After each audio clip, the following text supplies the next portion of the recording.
राधे राधे, जय श्री कृष्णा। मैं अपने चैनल भक्ति विथ उमा से आपको आज कार्तिक माह का 18वां अध्याय श्रवण कराने जा रही हूँ।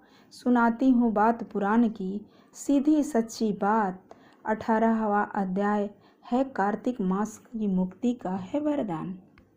अब रुद्र रूप धारी भगवान शंकर अपने गणों को साथ लेकर के नंदी पर बैठ करके हंसते हुए युद्ध भूमि में आए। उनको देख करके उनके पराजित गण जो हैं वो फिर से लौट आए। सिंहनाद करते हुए आयुधों से दैत्यों पर प्रहार करने लगे।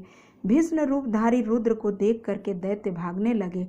तब युद्ध में दैत्यों को पराजित होता हुआ देख जालंधर हजारों वाण छोड़ता हुआ भगवान शंकर की ओर दौड़ गया।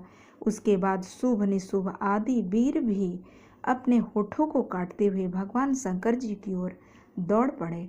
इतने में शंकर जी ने जालंधर के सब बाण काट दिए, अपने गणों को निर्भय कर दिया, अपने वाणों की आंधी से दैत्यों को पीड़ित कर दिया। खड़गोरमा नामक दैत्य को अपने फरसे से मार डाला और बलाहल का भी सिर काट दिया।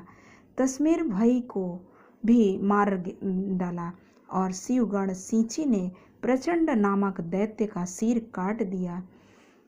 तब शिव जी के कुछ बैलों ने और कुछ उनके गणों ने राक्षसों और दैत्यों को मार डाला।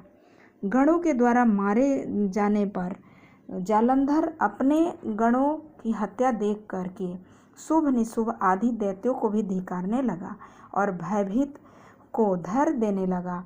किंतु शिव जी के डर से वे सब दैत्य युद्ध भूमि में जाने को तैयार नहीं थे। दैत्यों के पलायन शुरू हो गए।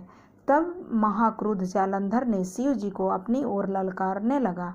साथ ही उसे 70 बाण शिव जी की ओर मार धक्त किया और भी बाणों से प्रहार किया। शिव जी उसके बाणों को काटते रहे, यहाँ तक कि उन्होंने जालंधर के ध्वजा क्षेत्र और धनुष को भी काट दिए। फिर 7 बाण मारकर उसके शरीर को आघात पहुंचाया। धनुष के कट जाने पर जालंधर ने प्रचंड बाण मारकर उनके गदा को टुकड़े टुकड़े कर दिए। तब उसने समझा कि शिव उससे बलवान है, अतएव उसने गंधर्वी माया उत्पन्न कर दी। अनेक गंधर्व अप्सराओं के गण पैदा कर दिए। वीणा और मृदंग बाजों के साथ नृत्य व गायन होने लगा। इसमें अपने गणों सहित रुद्र भी मोहित हो गए।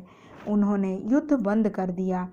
फिर तो जालंधर त्रिनेत्र भगवान शिव का रूप धारण करके वृषभ पर बैठकर पार्वती के पास जा पहुंचा।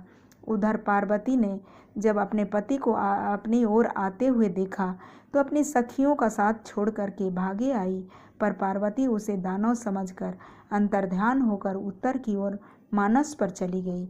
वहाँ पार्वती जी को न देख करके जालंधर फिर शिव जी की ओर लौटा। उधर पार्वती जी ने भगवान विष्णु को बुलाकर दैत्य का वह कृत्य कहा और प्रश्न किया कि क्या आप इससे अवगत हैं।